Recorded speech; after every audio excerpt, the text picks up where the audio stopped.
우리는 경제방송을 보면서 금리 스프레드, 즉 장단기 금리차에 대한 이야기를 간간히 듣습니다.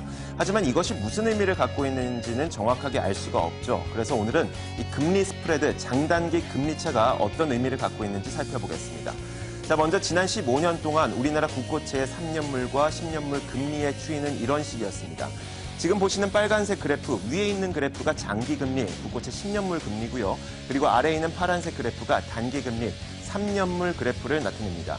자, 일반적으로 장기금리가 단기금리보다 위에 있는데 시기상으로 봤을 때 장기금리와 단기금리가 이렇게 벌어져 있는 이런 시기도 있고요. 혹은 아예 붙어 있거나 혹은 역전되어 있는, 그러니까 금리 스프레드가 역전되어 있는 이런 시기도 있습니다. 그래서 이 장단기의 금리차, 이 폭을 그래프로 나타내면 이런 식으로 표현이 되게 됩니다.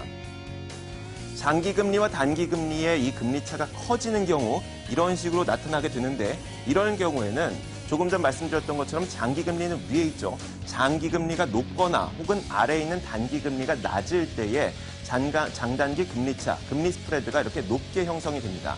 반대로 위에 있는 장기금리가 낮거나 아래에 있는 단기금리가 높거나 이럴 경우에는 금리 스프레드, 즉 장단기 금리차가 작아지거나 혹은 마이너스까지 떨어지는 현상이 발생을 하게 되죠.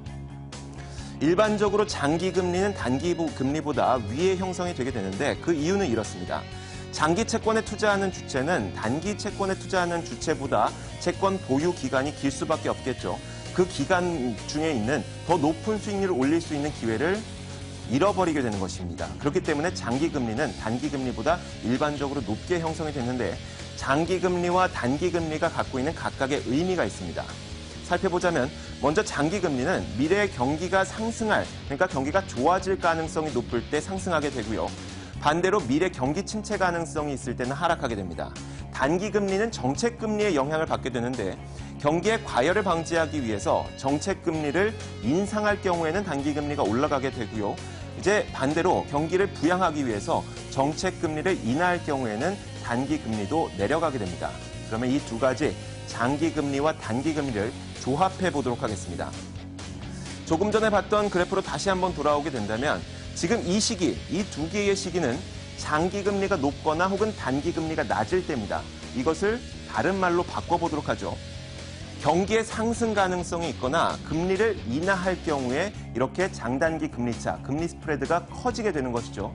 이 두 가지 요인 모두 경기를 회복시키고 경기를 좋게 만드는 요인입니다. 자, 반대로 장단기 금리차, 금리 스프레드가 이렇게 낮아지거나 혹은 역전하게 될 경우 장기 금리가 낮거나 단기 금리가 높을 때입니다.